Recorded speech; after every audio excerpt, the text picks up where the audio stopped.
गरीब दुखिया कहाँ से वो भरिए बिल बढ़ रहा है। क्या सब महंगा हुआ है? सब कुछ महंगा है तो क्या करेंगे, कहाँ से भरेंगे गरीब लोग। वोट गिरा दिए? हाँ वोट गिरा दिए। क्यों गिराए? तो सब न करेगा तब ना, हम तो सरकार का, सरकार जो हम सब गरीब है 400-200 रुपया कमाता है तो बिजली बिल कहाँ से भरेंगे। और कितना है? 100 साल? 6 साल से। हाँ 100 कहाँ हो गया? 100 नहीं, कितना हुआ है? 100 पूरा होगा। 100 पूरा है? 100 पूरा। क्या नाम है आपका? नूरजहां खातून। चमड़ा घर सकले ना यहाँ का मुखिया सरपंच कुछ ना दीदी है, कुछ नहीं कहना है। यहाँ कुछ नहीं करता है, गरीब लोग मर रहा है, ना घर है ना दुआर है, खोपड़ी में रहते हैं। सरकार क्यों देता है? नेहरा चौक पर घर है, हमारा मुखिया सरपंच नहीं अच्छा। वोट गिरा कर आए हैं, गिरा दिए तो सुविधा होना चाहिए ना। सस्ता करिए, महंगाई का सामान है, सस्ता करिए। ऐसे करिएगा तो कभी नहीं वोट देंगे। अगर वोट दे दिया, हम लोग का घर नहीं बना, बाल बच्चा नहीं पड़ा, दारू नहीं बंद हुआ तो वोट कभी नहीं देंगे हम लोग। सरकार को जो भी करना होगा सरकार कर लेगा। बोलेंगे हम लोग तो यही चाहते हैं, जिससे अच्छा हो सरकार को वो काम करना चाहिए। दारू बंद करिए, पैसा ले लेता घूस और बिकता है, वहाँ पर पुलिस दरोगा था, वहाँ पर दारू बिकता है। आप लोग वोट गिरा दिए? जी। किन मुद्दे पे गिरा रहे हैं? जो मेरा देश अच्छा रहे, देश का प्रधानमंत्री और महंगाई हो जाए, प्रधानमंत्री भी और मतलब महंगाई नहीं, अच्छा रहे, सस्ता रहे। नहीं महंगाई हो जाए, महंगा है नहीं, सस्ता रहे, जो हम लोग कुछ भी खरीद के खा सके हैं, क्योंकि हम लोग तो मजदूर आदमी हैं। ललिता कुमारी।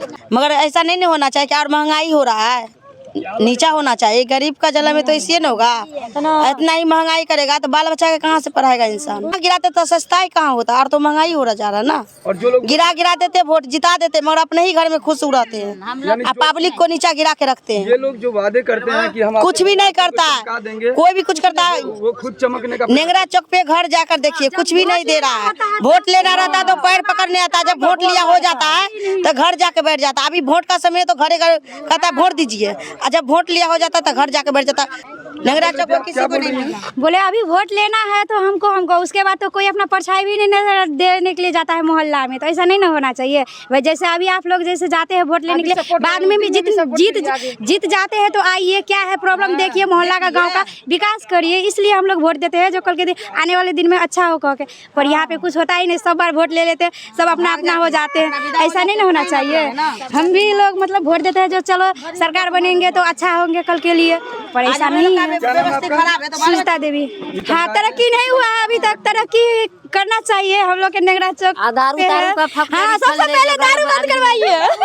गरीब लोग 200 कमाता है, 500 का दारू पी लेता है, बाल बच्चा 5-5 हुआ है। गरीब इंदिरा आवास हमको नहीं दिया है, सबका इंदिरा आवास हमको इंदिरा आवास नहीं दिया। सरकार से 5 बच्चा है, उसको क्या खिलाएगा? बोले दारू बंद करना चाहिए। ऐसे में अब देखिए लेडीज लोग को दिक्कत होता है ना, उसका बाल बच्चे के लिए दिक्कत होता है ना, इसलिए दारू बंद करवाइए, नहीं तो सबको फ्री करवा दीजिए। सब पिए काहे बचेगा। बोल रही है कि शराबबंदी हो गया है। कहाँ हो रहा है, कहाँ बंद हो रहा है? देखिए आके, देखना है तो आप आके नेंगरा चौक पे देखिए। हाँ हमारे तो बस्ती पीछे है, ये सब के आगे देखिए जाके। दारू का क्या हाल है यहाँ पे, पूरा डूबा हुआ है दारू से। शराब पीते हैं पूरे बिहार के बात बोल रहे हैं, खुलेआम सब पीते हैं, पीने वाले। 2 बेटी के काट देता है सब। तीसरे चरण में बिहार के झंझारपुर लोकसभा निर्वाचन क्षेत्र के 10 प्रत्याशियों का भाग्य ईवीएम में बंद। कड़ी सुरक्षा व्यवस्था के साथ जहां बिहार के 5 सीटों पर 60% हुआ मतदान, वहीं न्यूनतम झंझारपुर में 54.48% हुआ मतदान। 4 जून को आएगा फैसला। झंझारपुर संसदीय क्षेत्र भारत की चुनावी राजनीति में अपने महत्वपूर्ण स्थान रखता है। शायद यही वजह है जिसके कारण जाने माने और चर्चित राजनीति के धुरंधर नेता अपने अपने प्रत्याशियों के पक्ष में वोट की अपील करते नजर आए। 2019 के आम चुनाव में बहुत मज़ेदार चुनावी महामुकाबला देखने को मिला था, जहां जदयू के प्रत्याशी रामप्रीत मंडल ने सभी अटकलों को ध्वस्त करते हुए पिछले चुनाव में 3,22,951 मतों के अंतर से शानदार जीत दर्ज किया था। वहीं इस बार इस सीट पर जेडीयू के रामप्रीत मंडल, वीआईपी के सुमन कुमार महासेठ और बीएसपी के गुलाब यादव के बीच महामुकाबला की अटकलें तेज है। फर्स्ट टाइम वोटर ने एक्साइटमेंट के साथ कहा, देश के नाम मेरा पहला वोट। वहीं कई लोगों ने कहा कि अटकलें लगाते हुए कि बसपा के गुलाब यादव के आने से मुकाबला बेहद दिलचस्प लेकिन फाइनल महामुकाबला सिर्फ 2 के बीच में ही है। देखिए इस वीडियो में, वीडियो को अंत तक देखें और अगर अभी तक आपने हमारा YouTube चैनल को सब्सक्राइब नहीं किया है तो पहले सब्सक्राइब करें और बेल आइकन को प्रेस करें ताकि आपको नोटिफिकेशन मिलता रहे। सबसे आगे पर्स, लेडीज पर्स जा रहा है। ना दिया है तीर छाप में। तुम्हारा एगो देने से हो जाएगा। अभी एगो ना 1 लाख पड़ा है। टोटल तीर छाप टोटल है। उसमें लड़ने की कोई बात, जो उसका मनसा जो है उसमें दिया है, उसमें कहने की कोई बात नहीं है। यहाँ जवान पर है कि हमने मोदी का खाते हैं तो हम वोट उसी को देंगे। 5 किलो अनाज देके क्या हुआ है? 75 साल में 5 किलो अनाज देने से रुको, चुपो तुम, तुम चुपो। 75 सालों से मेरा देश आजाद हुआ, 75 साल हुआ। बुड़बक नेता चुप रहो। 75 साल हुआ मेरा देश आजाद हुआ। आज 5 किलो अनाज के लिए लाइन में लगना पड़ता है। हमारे देश का दुर्भाग्य है ना।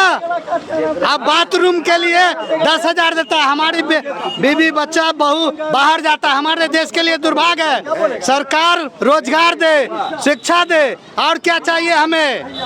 कुछ भी नहीं। साजिद रजा नाम है।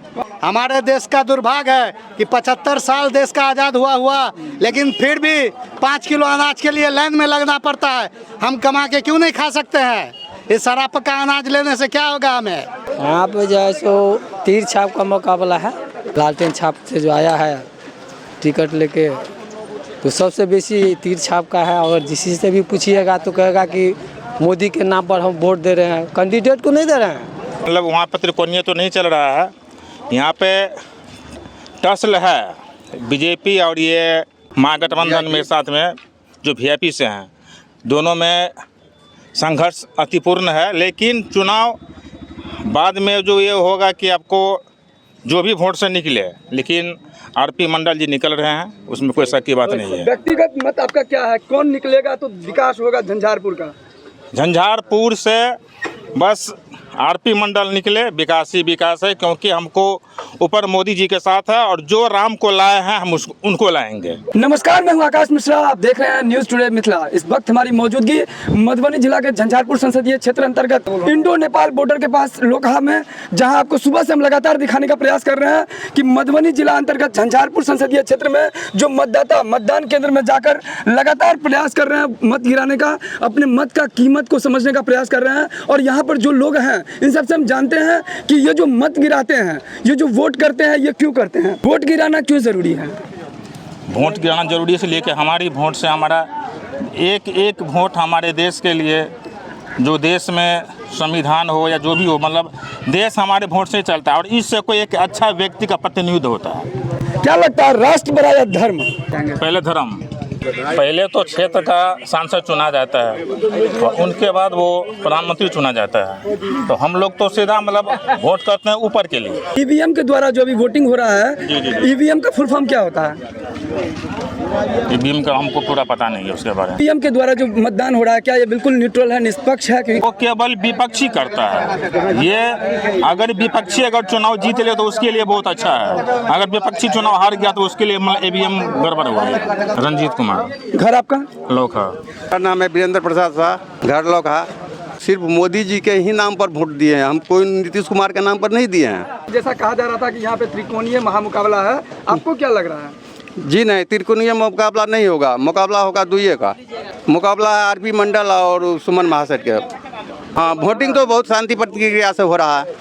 जो देश बचाने वाला पार्टी है, भारत को, संविधान को बचाएगा, हम लोग उसको मतदान दिए हैं। ये देखिए, देश रहेगा, संविधान रहेगा तो जनता सुरक्षित रहेगा। गाय कहता है खोल के ले जाएगा, भैंस खोल लेगा, मंगलसूत्र तोड़ के ले जाएगा, उसका एंटी हम लोग वोट किए हैं। क्या नाम है आपका? मोहम्मद अलाउद्दीन लौकहा। विकास के मुद्दे पर किया। क्या शांतिपूर्ण तरीके से हो रहा है मतदान? पूरा शांतिपूर्ण तरीके से हुआ। का रोटेशन है, प्रत्येक इलेक्शन के दरमियान में किया जाता है बंद दिन को। जैसे ही इलेक्शन खत्म होगा फिर से इनको पूर्ण रूप से चालू कर दिया। क्या आप फर्स्ट टाइम वोट गिरा है? हाँ। कैसा फील कर रहे हैं? बहुत अच्छा फील कर रहे हैं। प्राउड मोमेंट है मेरे लिए। क्यों है प्राउड मोमेंट? अच्छी सरकार हो, हम सबको नौकरी दे, महंगाई, बेरोजगारी, शिक्षा, अच्छी शिक्षा होनी चाहिए सबकी। सब लोग आके वोट करें, वोट करना बहुत जरूरी है। अच्छी प्रधानमंत्री बने, देश की बहुत अच्छी सरकार हो, देश का विकास हो। क्या नाम है आपका? स्तुति प्रिया, झंझारपुर पुरानी बाजार। चूँकि मैं प्रथम बार वोटिंग करके आई हूँ तो मुझे बहुत अच्छा लगा और मैं ऐसे कैंडिडेट को चुनना चाहूँगी जो हमारे राष्ट्र के हित में कुछ अच्छा करे और शिक्षा व्यवस्था पर विशेष ध्यान दे, रोजगारी पर ध्यान दे, देश के जो बेरोजगार लोग हैं उन पर ध्यान दे, देश की गरीबी पर ध्यान दे। मैं ऐसे प्रत्याशी को चुनना चाहूँगी। क्या नाम है आपका? सपना कुमारी। उर्वशी मिश्रा। क्यों लगता है कि वोट गिराना चाहिए? सबसे पहले तो मतदान जरूरी है, बेरोजगारी है, महंगाई है, इस सब के लिए सरकार अच्छी बने, इसलिए वोट कराना जरूरी है। लग रहा है कि पहले क्या नहीं हुआ जो अब यहाँ विकास होगा, क्या चीज़? महिला का विकास हो, हम तो यही चाहते हैं, सबसे महिला का विकास हो, बेरोजगारी हटे, महंगाई हटे। रविंद्रनाथ मिश्र नाम हुआ मेरा। उस मुद्दे पर आप लोग वोट गिरा रहे हैं? मुद्दा देखिए, सब कोई जानता है कि महंगाई और बेरोजगारी ये जो दो मुद्दे हैं वो देश भर को परेशान करके रखा हुआ है कोविड के बाद से। तो इस पर ध्यान देने की ज़रूरत है आने वाली सरकार को, और हमारे जो जनप्रतिनिधि यहाँ से जाएंगे उनसे हम लोग उम्मीद रखते हैं कि वो ये आवाज़ वहाँ तक पहुँचाएंगे, हमारी जनता की आवाज़। ये अधिकार है, वोट देना बहुत बड़ा एक अधिकार है जो हमेशा नहीं आता। इसका अपने महत्व को समझेंगे तो निश्चित रूप से इसमें सुधार होगा, तभी तो अच्छे लोग आएंगे और अच्छा जो होगा। जिस तरीके से अब मधुबनी जिला अंतर्गत झंझारपुर संसदीय क्षेत्र है, यहाँ 70% मतदान हो, इस चीज़ के लिए जिलाधिकारी का लगातार पहल चल रहा है। देखना बड़ा दिलचस्प होगा कि स्वीप गतिविधि के द्वारा जितना जागरूकता अभियान किया गया है, ये जागरूकता अभियान का नतीजा क्या निकलता है। आशा करेंगे ये वीडियो आपको अच्छा लगेगा। वीडियो अच्छा लगे तो इस वीडियो को शेयर कीजिए, और अगर अभी तक आपने इस चैनल को सब्सक्राइब नहीं किया होगा तो न्यूज़ टुडे मिथिला को सब्सक्राइब कीजिए लेटेस्ट अपडेट के लिए। फिर मिलते हैं नए वीडियो में नए न्यूज़ के साथ, तब तक देखते रहिए न्यूज़ टुडे मिथिला आकाश मिश्रा के साथ।